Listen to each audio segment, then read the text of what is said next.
Marc Brice répond à Castelletto par un gros mensonge. Vous vous souvenez que Jean-Charles Castelletto avait réagi récemment quand Marc Brice l'a reconvoqué de nouveau en posant la question sur sa page. Donc, Marc Brice n'est plus rancunier. On a posé la question à Marc Brice très récemment lors d'une conférence de presse. Il a répondu à Jean-Charles Castelletto en disant que quand il fait ses choix sont purement sportifs et qu'il y a en plus la concurrence à son poste. Moi, j'ai dit, Marc Brice, menteur, tu es un gros menteur. Tu es très rancunier et tu n'arrives même pas à justifier tes choix. J'aurais voulu même que tu te tapes le torse en disant que c'est toi le coach, tu sélectionnes qui tu veux et quand tu veux. Mais quand tu veux déjà mentir en disant que tes choix sont purement sportifs, tous les Camerounais savent que tes choix ne sont nullement sportifs. On ne sait même pas qui fait tes choix. On ne sait même pas si tu supervises les joueurs. Et en plus, tu viens nous parler de concurrence à son poste. Ok, allons-y. Prenons le poste de Jean-Charles Castelletto. C'est un défenseur central, non, qui a plusieurs fois dépanné le latéral droit au sein de cette équipe, et valablement. Dites-moi, il y a qui mieux que Jean-Charles Castelletto en dehors de, de ce gars qui joue à Rennes là? Il y a qui? Il y a qui mieux que lui? Gande. Donc, tu as mis Castelletto en concurrence avec Ngande et Ngande est mieux que Castelletto. Non, mais tu te moques de qui? Donc, c'est une preuve de plus que tu ne connais rien au football. Comment tu peux dire qu'il y a la concurrence à son poste? Bon, qui est meilleur que lui? Tu avec Ngande que tu titularises depuis déjà au moins 6 matchs est meilleur que Castelletto. Tu ne le convoques même pas pour qu'il soit au banc. Au cas où si Gande se blesse ou si l'autre défenseur central se blesse, qu'il puisse prendre le relais. Non, tu ne le convoquais même pas du tout. Aujourd'hui, tu viens dire que tes choix sont purement sportifs et en plus, il y a de la concurrence. En tout cas, les amis, moi, je vous ai toujours dit, Marc Brice n'a pas le niveau d'entraîner une équipe comme celle du Cameroun.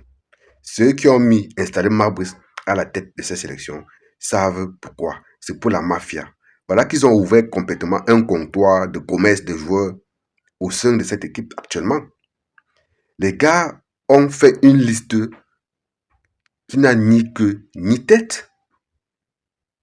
On n'est pas contre le fait qu'il faille appeler de nouveaux joueurs dans une équipe, mais il y a le temps pour faire ça.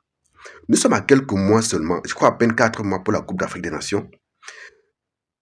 Mabris dit qu'il fallait faire un turnover. Il fallait reposer les cadres qui ont beaucoup joué pendant la saison. Non, voilà les équipes comme la France, l'Espagne, machin, tout, qui sont en train de jouer. On voit des joueurs titulaires qui étaient en club en train de jouer. Donc, vous pensez que les joueurs camerounais ont pu jouer les matchs que ces gens-là? Vous pensez que ces équipes-là ne préparent pas également la Coupe d'Europe ou bien la Coupe du Monde? Non, mais Mabris nous prouve une fois de plus qu'il est bête et qu'il ne connaît pas son travail. Parce que c'était l'occasion, c'est l'occasion pour l'équipe nationale du Cameroun et pour les autres pays africains de rôder l'effectif, de créer un certain système collectif, quoi. Que les joueurs apprennent à jouer ensemble. Parce que des fenêtres FIFA avant la Coupe d'Afrique des Nations, il n'y en aura pas. Il va, il va créer un vrai groupe avec ces joueurs-là quand. Si bien il veut justifier ça par le fait que ces gars ont beaucoup joué pendant la saison, il fallait qu'il les laisse de repos et ils profitent pour tester de nouveaux joueurs. Non, les amis, tu devais laisser ces vieux joueurs, ces anciens joueurs-là, avec les nouveaux joueurs que tu appelles, pour essayer de voir si tu peux créer quelque chose avec eux. En tout cas, moi je vous ai toujours dit, ça dépendait que de moi, ce que Samuel Etofis aurait déjà renvoyé Marc Brice dans son administration d'origine, c'est-à-dire au ministère des Sports. Là, le problème aurait été résolu depuis longtemps.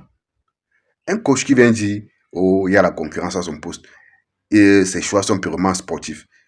Pourquoi est-ce qu'il n'appelle pas, il continue d'appeler des joueurs qui n'ont pas de club? Hein? Pourquoi est-ce qu'il continue d'appeler des joueurs qui n'ont pas de club? Ce sont les choix sportifs là-bas. Il a dit que ses choix sont purement sportifs. Non, il n'a même pas nuancé. Pourquoi est-ce qu'il continue d'appeler Faye Collins? Vous pouvez me dire pourquoi? Pourquoi il n'appelle plus? Oh bon, pourquoi il n'appelle pas? Parce qu'il dit plus, c'est comme s'il avait déjà appelé. Il n'a jamais appelé. Pourquoi est-ce qu'il n'appelle pas Fabrice Ondoa parmi les gardiens? Si c'était les choix purement sportifs, Fabrice Ondoa mérite d'être appelé parmi les 3 gardiens qu'on a appelés maintenant, puisqu'Andro Nana n'est pas là. Vous voulez dire qu'à l'absence d'Andro Nana, Fabrice Ondoa n'a pas sa place parmi les 3 qu'on a appelés là. Et tes choix sont purement sportifs, c'est ce que tu dis. Dans tous les cas, votre marbre là, quand on va arriver en Coupe d'Afrique des Nations, vous allez nous donner raison. Quand vous allez rencontrer des équipes bien préparées, qui vont vous laminer, vous allez comprendre que on vous demandait de préparer les victoires. Hier, vous avez fait le malin. Vous avez créé la zizanie. Vous avez gonflé le torse. Vous avez dit c'est toi, c'est moi le patron du vestiaire. Oh, Samuel Tefi, notre pauvre vestiaire. Oh, Samuel Tefi, c'est qui? Mon patron, c'est le ministère des Sports. Au moment de travailler, vous n'avez rien foutu. Bientôt, c'est la période des récoltes. Et on va voir qui est qui. C'est au pied du mur qu'on juge le maçon, non? C'est très bientôt. En tout cas, à très bientôt, les amis.